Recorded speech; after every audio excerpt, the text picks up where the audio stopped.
നമ്മുടെ ബെഡ്റൂമിൽ ഒരു മണ്ണെണ്ണ വിളക്ക് കത്തിച്ചു വെച്ചിട്ടുണ്ട് എന്ന് കരുതുക. ഒരു കാറ്റ് പോലും ഇല്ലാതെ അത് തനിയെ കെട്ടുപോയെങ്കിൽ നമ്മൾ പേടിക്കേണ്ട ആവശ്യമുണ്ടോ?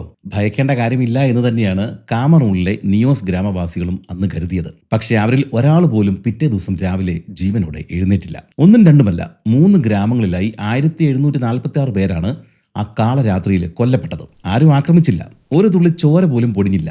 പിന്നെ ആരാണ് ആ സൈലന്റ് കില്ലർ? 1986 ഓഗസ്റ്റ് മാസം 21-ാം തീയതി രാത്രി 9:30 ആകാറായി കഴിഞ്ഞപ്പോഴേക്കും അടുത്തുള്ള നിയോസ് തടാകത്തിൽ എന്തൊക്കെയോ ശബ്ദങ്ങൾ ആളുകൾ കേട്ടതാണ്. അത് കേട്ട് പുറത്തിറങ്ങിയ ചിലർക്ക് മങ്ങിയ വെളിച്ചത്തിൽ തടാകത്തിലെ ജലം തിളച്ചു മറിയുന്നത് പോലെ തോന്നി. കുറച്ച് കഴിഞ്ഞപ്പോഴേക്കും തടാകത്തിന്റെ മുകളിൽ ഏതാണ്ട് 50 മീറ്ററോളം ഘനത്തിൽ അസാമാന്യ വലുപ്പമുള്ള ഒരു മേഘം പ്രത്യക്ഷപ്പെട്ടു. ആ മേഘം പക്ഷേ ആകാശത്തേക്ക് ഉയർന്നില്ല. പകരം അത് മണിക്കൂറിൽ 30 കിലോമീറ്റർ വേഗതയിൽ താഴെയുള്ള നിയോസ് ഗ്രാമത്തിന്റെ ദിശയിലേക്ക് ഒഴുകി ഇറങ്ങുവാൻ തുടങ്ങി. ആ വിചിത്ര മേഘം ഗ്രാമത്തിൽ എത്തിയപ്പോൾ തന്നെ ചിലർക്ക് ചീഞ്ഞ മുട്ടയുടെയും വെടിമരുന്നിന്റെയും രൂക്ഷഗന്ധം അനുഭവപ്പെട്ടു തുടങ്ങിയതാണ്. കത്തിച്ചു വെച്ചിരുന്ന വിളക്കുകൾ ഓരോന്നായി അണഞ്ഞു തുടങ്ങി. എന്നാൽ ഭൂരിഭാഗം പേരും പാതി മയക്കത്തിലായിരുന്നുകൊണ്ട് തന്നെ ആ നിശബ്ദ കൊലയാളിയെ അവർക്ക് തിരിച്ചറിയാനായില്ല.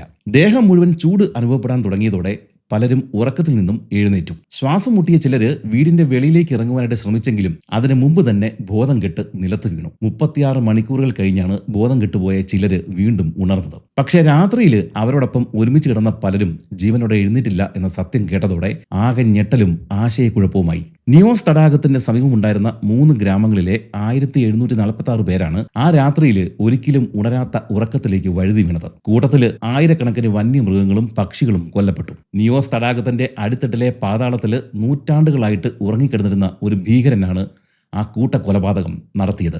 സാക്ഷാൽ കാർബൺ ഡൈ ഓക്സൈഡ്. കാമറൂണിന്റെ വടക്ക് പടിഞ്ഞാറ് സ്ഥിതി ചെയ്യുന്ന ലേക്ക് നിയോസ് ഒരു പഴയ വോൾക്കാനിക് ക്രേറ്ററാണ്. ഇതിന്റെ അടിത്തട്ടിൽ നിന്നും 80 മീറ്റർ താഴെ ഒരു മാഗ്മ ചേംബർ ഉണ്ട്. അവിടെ നിന്നും പുറന്തള്ളപ്പെടുന്ന കാർബൺ ഡൈ ഓക്സൈഡ് തടാകത്തിന്റെ അടിത്തട്ടിലെ ജലത്തിൽ ഏതാണ്ട് 200 മീറ്റർ താഴെ അതിഭയങ്കരമായിട്ടുള്ള പ്രഷറിൽ കുടുങ്ങിക്കിടപ്പുണ്ടായിരുന്നു. 1986 ഓഗസ്റ്റ് 21 രാത്രി തടാകത്തിന്റെ പടിഞ്ഞാറ് ഭാഗത്തുള്ള പാറക്കെട്ടുകളിൽ ഒരു മണ്ണിടിച്ചിലുണ്ടാവുകയും അത് തടാകത്തിന്റെ അടിത്തട്ടിലെ ബാലൻസ് തെറ്റിക്കുകയും ചെയ്തു.